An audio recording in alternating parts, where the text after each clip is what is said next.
Hello दोस्तों, आज 3 अगस्त 2020। आज के जितने भी इंपॉर्टेंट करंट अफेयर्स के क्वेश्चन बनेंगे उनका डिस्कशन इस वीडियो के अंदर रहेंगे। Question number first. विश्व विश्व की सबसे बड़ी परमाणु संलयन परियोजना कहाँ विकसित की जा रही है? क्वेश्चन नंबर के फर्स्ट ऑप्शन है फ्रांस, सेकंड है ब्रिटेन, थर्ड है ब्राज़ील, फोर्थ है भूटान। इस क्वेश्चन का राइट ऑप्शन है ऑप्शन फर्स्ट, फ्रांस। अब फ्रांस की बात है ये तो फ्रांस की राजधानी क्या है? पेरिस है फ्रांस की राजधानी। अब पहले हम परमाणु संलयन के बारे में बात करते हैं। तो परमाणु संलयन क्या है? जब दो हल्के नाभिक मिलकर भारी तत्व का निर्माण करते हैं तो उस प्रोसेस को परमाणु संलयन कहते हैं। इस संलयन में नाभिक के जिस भाग का निर्माण होता है उसका द्रव्यमान संलयन के भाग में लेने वाले दोनों नाभिकों में सम्मिलित द्रव्यमान से कम होता है। जैसे एग्जांपल 1s2 और 1s2 मिलकर ये हीलियम के कण का मिलकर हीलियम का कण बनाते हैं। दो 1h2 मिलकर 2He4, मतलब दो हाइड्रोजन मिलकर एक हीलियम कण का नाभिक का निर्माण करते हैं और 23 मेगावोल्ट ऊर्जा खर्च होती है। इसमें जो हीलियम का कण बनता है ये इनके दोनों से द्रव्यमान इनका दोनों से कम होता है और जो ये ऊर्जा निकलती है उसकी गणना आइंस्टीन के समीकरण से करता है। आइंस्टीन समीकरण क्या है? E बराबर mc²। ये द्रव्यमान ऊर्जा का संबंध कहते हैं। यहाँ पर E है ऊर्जा, m है द्रव्यमान, c है प्रकाश का वेग। c प्रकाश का वेग कितना होता है? 3 × 10⁸ मीटर प्रति सेकंड। इससे ये ऊर्जा का गणना करती जाती है। अब परमाणु संलयन परियोजना ये फ्रांस में सबसे बड़ी विकसित की जा रही है। तो फ्रांस की बात है तो फ्रांस की भी मैंने राजधानी बताई थी। फ्रांस की राजधानी है पेरिस, जो कि फ्रांस का सबसे बड़ा शहर भी माना जाता है पेरिस। यहाँ की संसद का नाम है जो उच्च सदन है उसका नाम है सीनेट और निम्न सदन है राष्ट्रीय परिषद। यहाँ के राष्ट्रपति का नाम है एमानू एमानुएल मैक्रोन। यहाँ के राष्ट्रपति का नाम ये पेरिस है जो कि कौन सी नदी पर स्थित है? पेरिस है जो कि सेन नदी पर स्थित है। ये फ्रांस है जो कि पश्चिमी यूरोप में स्थित है और ये यूरोपीय संघ का सदस्य भी है फ्रांस। अब लोकेशन की बात करते हैं तो फ्रांस के पूर्व में जर्मनी और इटली स्थित है और दक्षिण में इसके स्पेन स्थित है और पश्चिम में इसके बे ऑफ बिस्की, ये चेन्नई आइसलैंड ये स्थित है और उत्तर में इसके बेल्जियम, यूनाइटेड किंगडम, लंदन ये बड़े बड़े शहर स्थित है। यह यूरोपीय संघ है जो कि इंग्लिश चैनल से लेकर ये मेडिटेरियन सी यहाँ तक फैला हुआ है। फ्रांस पूरा आप देख सकते हो, इंग्लिश चैनल से लेकर मेडिटेरियन सी और इसके एक साइड में पश्चिम में बे ऑफ बिस्की भी है। इस प्रकार फ्रांस में इंपॉर्टेंट करंट अफेयर ये फैक्ट बनते हैं जो कि अक्सर एग्जाम में पूछा जाता है। और फ्रांस में ये परमाणु संलयन ऊर्जा का सबसे बड़ा संयंत्र खोला जा रहा है। अब क्वेश्चन नंबर सेकंड। हाल ही में किस नदी में अमोनिया प्रदूषण देखा गया? क्वेश्चन नंबर सेकंड का फर्स्ट ऑप्शन लूनी, सेकंड है यमुना, थर्ड है साबरमती, फोर्थ है चंबल। इस क्वेश्चन का राइट ऑप्शन है ऑप्शन सेकंड यमुना। अब यमुना नदी की बात हुई तो इसके अंदर अमोनिया प्रदूषण देखा गया। तो पहले यमुना नदी के बारे में बात कर लेते हैं। यमुना नदी है जिसका उद्गम कहाँ से होता है? इसका उद्गम होता है उत्तराखंड के यमुनोत्री में बंदर नामक पूंछ जिले से होता है इसका यमुना। और इसकी सहायक नदियों की बात आती है तो सहायक नदी है इसकी चंबल, केन, बेतवा, छोटा सिंध, छोटी सिंध। और यमुना नदी का ये डायग्राफ है इसके अंदर। इसके यमुना नदी पर स्थित शहर है आगरा हो गया, आगरा का ताजमहल इस पर स्थित है। न्यू दिल्ली हो गई, हरियाणा का थोड़ा बहुत पार्ट आता है यमुना पर। इलाहाबाद हो गया, कालपी हो गई, प्रयाग का प्रयागराज हो गया, मथुरा हो गया, इटावा हो गया, ये यमुना नदी के किनारे बसे शहर हैं। और ये अंत में यमुना नदी प्रयाग के प्रयागराज में ये गंगा से मिलती है। और ये गंगा की सबसे बड़ी सहायक नदी भी है यमुना नदी जो कि प्रयागराज में मिलती है। अब अमोनिया के बारे में बात है तो अमोनिया का बेसिकली वैसे सूत्र क्या होता है? अमोनिया का सूत्र ये NH3 ऐसा होता है। और इसमें कभी कोई एग्जाम में संकरण पूछ भी लेते हैं तो इसका संकरण होता है sp2 संकरण। इसके अंदर एक S का कक्षक भाग लेता है और दो P कक्षक के भाग लेकर 3 sp कक्षक का निर्माण करता है जिसे संकरण sp2 आता है। अमोनिया एक रंगहीन गैस है और इसका उपयोग उर्वरक, प्लास्टिक, सिंथेटिक फाइबर और रंजक अन्य उत्पादों के रूप में करते हैं।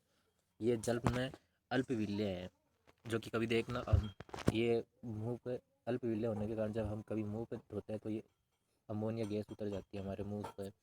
अब ये अमोनिया इतनी चर्चा में क्यों आई? तो अमोनिया का सबसे पहला है पानीपत और सोनीपत जो कि हरियाणा में स्थित है। पानीपत और सोनीपत हरियाणा में स्थित है। वहाँ रंजक का कार्य या डाई का कार्य होता है। रंजक का जो जो रंग कपड़े पर लगता है वो कपड़े पर चढ़ा जाता है चढ़ा दिया जाता है और बाकी का जो बचा हुआ रंग होता है वो इस नदी के अंदर बहा दिया जाता है। इसके कारण इसके अंदर अमोनिया का प्रदूषण फैला हुआ है। सेकेंड है, दिल्ली के अंदर जो नालियाँ या फिर वहाँ खाद या अदर कोई अपशिष्ट जो कि नदी के अंदर डाल दिया जाता है, उसके कारण अमोनिया में यमुना नदी के अंदर प्रदूषण फैला है। और ये अमोनिया है जो कि हवा से भी हल्की है और इसकी प्रकृति सारी है, जिसके कारण इससे प्रदूषण बहुत जल्दी फैलता है और जल में अल्प विलेय है। अब ये दिल्ली के अंदर ज़्यादा प्रदूषित हुआ तो इसके अंदर पानी के अंदर दिल्ली के अंदर इसकी मात्रा हो गई 3 ppm का मतलब यहाँ क्या है, पार्ट्स पर मिलियन। पार्ट्स पर मिलियन मतलब ये जल के 3 पार्ट्स के एक, ये 100 पार्ट में से ये 3 पार्ट्स है जो कि अमोनिया गैस हो गई है पानी के अंदर, जबकि इसका पानी के अंदर मात्रा होनी चाहिए 0.5 ppm, जो कि 2.5 ppm से ज़्यादा हो गई। इस कारण ये अमोनिया प्रदूषण यमुना नदी के अंदर देखा गया। हाल अब देखो, ये बताया है दिल्ली में जो चर्चा में रहा, दिल्ली में यमुना नदी में अमोनिया के उच्च स्तर लगभग 3 भागों प्रति मिलियन का पता चला है, जिसके कारण दिल्ली में पानी की आपूर्ति बाधित हुई है। और भारतीय मानक ब्यूरो ने BIS के अनुसार पीने के पानी में अमोनिया की स्वीकार्य अधिकतम 0.5 प्रति मिलियन ppm है बताया। इस कारण यमुना नदी में प्रदूषण फैला हुआ है अमोनिया के कारण। क्वेश्चन नंबर 3, केंद्र सरकार ने चीन सीमा पर स्थित किस राज्य में गाँव में पर्यटन को बढ़ाने की मंजूरी दी? क्वेश्चन नंबर 3 का फर्स्ट ऑप्शन उत्तराखंड, सेकंड है छत्तीसगढ़, थर्ड है जम्मू कश्मीर, फोर्थ है मेघालय। इस क्वेश्चन का राइट ऑप्शन है ऑप्शन फर्स्ट उत्तराखंड। उत्तराखंड राज्य में पर्यटन को बढ़ाने के लिए चीन सीमा पर गांव में, उत्तराखंड के राज्य गांव में ये पर्यटन को बढ़ाने की मंजूरी दी है। अब ये पर्यटन को वहाँ पर बढ़ाने की मंजूरी क्यों दी है? अभी वो चीन सेना के उत्तराखंड की बात आई तो वहाँ ये चीन की सीमा पर ये गांव जो स्थित है वहाँ पर ये पर्यटन क्यों बढ़ाया जा रहा है? केंद्र सरकार ने वहाँ चीन की सीमा से लगे उत्तराखंड के गाँव में पर्यटन को बढ़ावा देने का फैसला किया। उत्तराखंड चीन के साथ 350 किलोमीटर की सीमा साझा करता है। गलवान घाटी गतिरोध की पृष्ठभूमि में केंद्र पर्यटन संबंधी गतिविधियों को आराम देकर उत्तराखंड के सीमावर्ती गाँवों में रक्षा की दूसरी पंक्ति बनाने की योजना बना रहा है। और केंद्र सरकार भारत के सीमावर्ती गाँवों को सुरक्षित बनाना चाहती है। इसके कारण उसने ये वहाँ पर गाँव के अंदर पर्यटन को बढ़ाने की मंजूरी दी है। उत्तराखंड जो कि चीन से सीमा साझा करता है, उत्तराखंड और चीन और नेपाल दोनों से साझा करता है, वहाँ पर यह पर्यटन को बढ़ाने की मंजूरी दी है और सुरक्षा बढ़ाने के लिए भी। अब उत्तराखंड की बात आती है तो उत्तराखंड की राजधानी क्या है? देहरादून। इसका गठन कब हुआ? 9 नवंबर 2000 को गठन हुआ था। सबसे बड़ा शहर इसका देहरादून ही जो इसकी राजधानी है। और CM यहाँ की त्रिवेंद्र सिंह रावत। राज्यपाल बेबी रानी मौर्य। विधानसभा की सीटें यहाँ पर 71 है, राज्यसभा की 3, लोकसभा की 5, विधानसभा की कितनी 71। हाईकोर्ट यहाँ का उत्तराखंड हाईकोर्ट के अंदर लगता है। और यहाँ के इंपॉर्टेंट नेशनल पार्क में आता है Jim Corbett national park, Nanda Devi national park, Govind national park, Rajaji national park. और अभी जिम कॉर्बेट नेशनल पार्क में जानवरों को क्वारंटाइन करने के लिए एक अलगाव वार्ड भी बनाया गया था उत्तराखंड के अंदर। और उत्तराखंड है जो कि उत्तरी क्षेत्र का भाग है और उत्तरी क्षेत्र का भाग है ये उत्तराखंड, जिसकी सबसे ऊंची चोटी है नंदा देवी और भारत की दूसरी सबसे निर्विवाद चोटी है। यूनेस्को ने नंदा देवी को बायोस्फीयर रिजर्व घोषित किया। मैंने कई बार बताई दी, कब करा? 1998 के अंदर। और उत्तराखंड में मध्य और निम्न हिमालय को नागटिब्बा कहा जाता है। और उत्तराखंड के प्रसिद्ध हिल स्टेशन के बारे में कई बार बताया, नैनीताल, चकराता, मैसूरी, लेसडाउन, रानीखेत। अब उत्तराखंड के इंपॉर्टेंट करंट अफेयर्स की बात करते हैं तो उत्तराखंड राज्य सरकार ने ग्लास फ्लोर सस्पेंशन ब्रिज बनाने की भी घोषणा करी। उत्तराखंड राज्य सरकार की ग्रीष्मकालीन राजधानी गैरसैंण को बनाया गया उत्तराखंड की। और उत्तराखंड राज्य ने अपना सबसे बड़ा जैविकता पार्क का उद्घाटन किया। उत्तराखंड राज्य के CM ने अपने हेलीकॉप्टर सेवा का भी शुभारंभ किया। और अभी ओम प्रकाश को मुख्य सचिव नियुक्त किया गया उत्तराखंड, जो कि वरिष्ठ IAS अधिकारी है। और उत्तराखंड राज्य सरकार ने महास्वयं नामक एक पोर्टल भी लॉन्च करा है। और उत्तराखंड बेरोजगार युवाओं के लिए होप पोर्टल लॉन्च किया। और कोरोना वायरस पोर्टल 10 की सटीक जानकारी देने के लिए लॉन्च करा। और भारत का पहला लाइकेन पार्क जो कि उत्तराखंड के अंदर बनाया गया। और फूलदेई त्यौहार जो कि उत्तराखंड के अंदर मनाया गया था। ये इंपॉर्टेंट करंट अफेयर्स बनते हैं उत्तराखंड के। अब क्वेश्चन नंबर 4, हाल ही में किस संस्था के सहयोग से केंद्र सरकार ने चंबल में स्थित बीएडओ को कृषि योग्य भूमि में बदलने का निर्णय किया है? क्वेश्चन नंबर 4 का फर्स्ट ऑप्शन है वर्ल्ड बैंक, सेकंड है ADB, थर्ड है AIB, फोर्थ है इन्वेस्ट गो नहीं। इस क्वेश्चन का राइट ऑप्शन है ऑप्शन फर्स्ट वर्ल्ड बैंक। और वर्ल्ड बैंक की बात है तो वर्ल्ड बैंक का हेडक्वार्टर का है, वर्ल्ड बैंक का हेडक्वार्टर वाशिंगटन DC। और इसके अध्यक्ष की बात है तो अध्यक्ष कौन है इसके? इसके अध्यक्ष है अंशुला कांत, और एमडी और सीईओ है इसके डेविड मालपस, और इसकी स्थापना हुई थी 1945 के अंदर। वर्ल्ड बैंक है जो इसका मुख्य उद्देश्य क्या होता है वर्ल्ड बैंक का मुख्य उद्देश्य ये होता है कि ये राष्ट्रों के पुनर्निर्माण और उनके डेवलपमेंट के लिए ये उन्हें आर्थिक हेल्प प्रदान करता है। जो जो भी उनसे सहायता होती है वो वर्ल्ड बैंक प्रदान करता है। वर्ल्ड बैंक के अंदर 5 अंतर्राष्ट्रीय संगठनों का ऐसा समूह है जो सदस्य देशों को वित्त और वित्तीय सहायता देता है, और वर्ल्ड बैंक के अंदर अभी 189 देश सदस्य शामिल है, जिसके अंदर इंडिया भी है। अब क्वेश्चन नंबर 5, भूमिगत बैलिस्टिक मिसाइलों का प्रक्षेपण किस देश में किया गया? क्वेश्चन नंबर 5 का फर्स्ट ऑप्शन ईरान, सेकंड है इराक, थर्ड है चीन, फोर्थ है उत्तर कोरिया। क्वेश्चन नंबर 5 का फर्स्ट ऑप्शन राइट है ईरान। अब ईरान की बात आई तो ईरान की राजधानी क्या है? तेहरान। राष्ट्रपति यहाँ के हसन रूहानी। भाषा यहाँ की है फारसी, और मुद्रा है ईरानियन रुपया रियाल। ईरानियन रियाल यहाँ की मुद्रा है। क्वेश्चन नंबर 6, हाल ही में किस बैंक ने कोना कोना उम्मीद नामक अभियान शुरू किया है? क्वेश्चन नंबर 6 का first option Kotak Mahindra bank, second HDFC bank, third IICI bank, fourth SBI bank. इस क्वेश्चन का right option option first Kotak Mahindra bank. Kotak Mahindra bank की बात है तो ये भारत का निजी क्षेत्र का बैंक है कोटक महिंद्रा बैंक। इसका हेड क्वार्टर है जो कि महाराष्ट्र में मुंबई में है। इसके हेड है जो कि प्रकाश आप्टे हैं। अब क्वेश्चन नंबर 7, सार्वजनिक रूप से कारोबार करने वाली दुनिया की सबसे मूल्यवान कंपनी कौन सी बनी? क्वेश्चन नंबर 7 का फर्स्ट ऑप्शन एप्पल, सेकंड है फेसबुक, थर्ड है गूगल, फोर्थ है ट्विटर। इस क्वेश्चन का राइट ऑप्शन है ऑप्शन फर्स्ट एप्पल। तो एप्पल का हेडक्वार्टर कहाँ है? कैलिफोर्निया के केप केपर्टिनो में इसका हेडक्वार्टर है एप्पल का, और इसका गठन हुआ था 1 अप्रैल 1976 का। पहले एप्पल का लोगो था न्यूटन की तस्वीर थी, लेकिन इसे बाद में हटा कर एप्पल का लोगो लगा दिया गया, और न्यूटन के नाम से ये प्रोडक्ट और प्रोडक्शन भी किया गया था।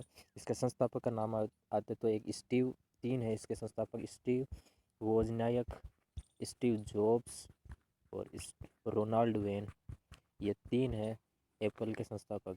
अब एप्पल के संस्थापक ने ये एप्पल को आधा कटावा क्यों लगाया, इससे एप्पल के संस्थापक ने बताया कि जब तक मेरी प्रोडक्ट्स में कमियां पूरी नहीं हो जाती तब तक ये सेवा आधा कटावा, जिस दिन मेरी ये कमियां पूरी हो जाएगी, लोग कहने लग जाएंगे, तब ये एप्पल पूरा बना दिया जाएगा। इस प्रकार ये क्यों आधा सेव लगाया ये मैंने बता दिया। क्वेश्चन नंबर 8, पृथ्वी विज्ञान मंत्रालय द्वारा किस व्यक्ति को लाइफ टाइम उत्कृष्टता पुरस्कार 2020 से सम्मानित किया गया? क्वेश्चन नंबर 8 का first option Ashok Sahni, second है आशीष भाटिया, थर्ड है हार्दिक सतीश चंद्र, फोर है प्रियांशु गर्ग। इस क्वेश्चन का राइट ऑप्शन है थर्ड हार्दिक सतीश चंद्र। हार्दिक सतीश चंद्र को लाइफ टाइम उत्कृष्टता पुरस्कार से सम्मानित किया जाएगा, जो कि पृथ्वी विज्ञान मंत्रालय देगा। अब मैंने थोड़े दिनों पहले पृथ्वी विज्ञान मंत्रालय के बारे में बताया।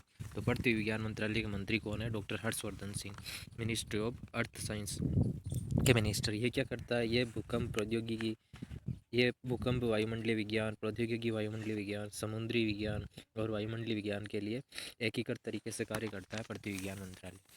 क्वेश्चन नंबर 9, दुनिया की सबसे उम्रदराज फ्लाइट इंस्ट्रक्टर और पायलट कौन बनी? क्वेश्चन नंबर 9 का फर्स्ट ऑप्शन रोबिना एसडी, सेकंड है मक्कल, थर्ड है प्रियंका सोनी और फोर्थ है इनमें से कोई नहीं। इस क्वेश्चन का राइट ऑप्शन है ऑप्शन फर्स्ट रोबिना एसडी। आपको रोबिना एसडी दिखाई गई है जो कि उम्रदराज पायलट पायलट ये पायलट है, यहाँ पर इंस्ट्रक्टर और पायलट बनी है फ्लाइट की, जो कि सबसे उम्रदराज है, जो कि 99 साल की है। ये अमेरिका की है रहने वाली, जो कि उम्रदराज पायलट इंस्ट्रक्टर और पायलट बनी है। तो अब अमेरिका की बात है तो अमेरिका के इंपॉर्टेंट करंट अफेयर्स में क्या बनते हैं?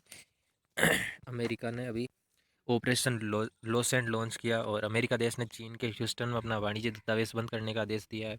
अमेरिका देश ने रिलायंस जियो को उन कंपनियों की लिस्ट में रखा जो क्लीन टोकन की तरह अग्रसर हो रही है। रिलायंस जियो जिसके हेड है मुकेश अंबानी, और भारत ने रणनीतिक पेट्रोलियम रिजर्व विकसित करने के लिए अभी अमेरिका के साथ समझौता किया है, और भारत ने अमेरिका से अभी 72,000 SIG, ये एक बहुत इंपॉर्टेंट करंट अफेयर्स का क्वेश्चन बनता है, 72,000 SIG 716 एसोल्ट विमान खरीदे थे अमेरिका से। और अमेरिका नौसेना में शामिल होने वाली पहली महिला पायलट बनी है जे जी मेडलिन स्वीगल। ये दो इंपॉर्टेंट करंट अफेयर्स और बन गए। जे मेडलिन स्वीगल है जो कि अमेरिका की नौसेना में शामिल होने वाली पहली महिला पायलट बनी है, और सबसे उम्रदराज पायलट है ये रोबिना एसडी, जो कि अमेरिका की है दुनिया में सबसे उम्रदराज। और यूरोपीय देशों के बाद अमेरिका देश ने पाकिस्तान इंटरनेशनल एयरलाइंस की उड़ानों पर रोक लगा दी।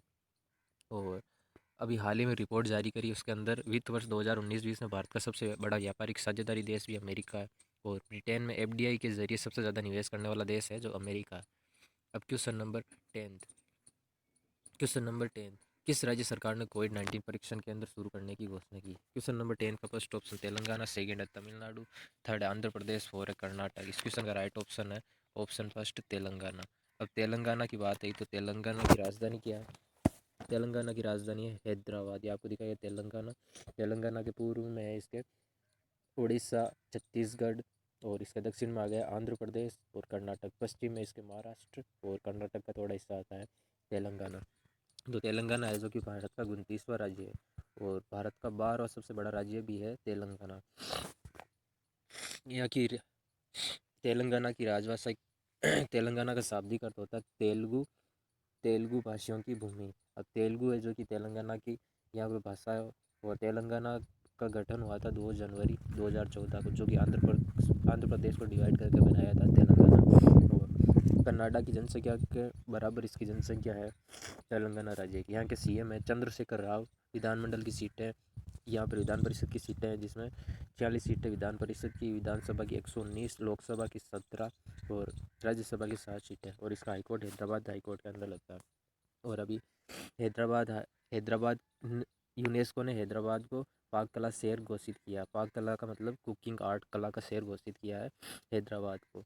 और अभी सीवाई बर सीवाई बिहर सीवाई बर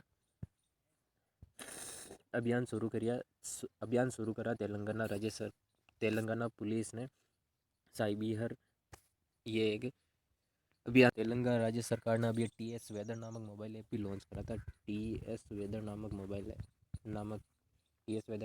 ऐप लॉन्च करा है तेलंगाना राज्य सरकार ने। अब क्वेश्चन नंबर 11 किस राज्य सरकार ने वृक्षारोपण के मामले में गिनीज वर्ल्ड रिकॉर्ड बनाई? क्वेश्चन नंबर 11 का first option UP, second MP, third Jammu and Kashmir, fourth Meghalaya.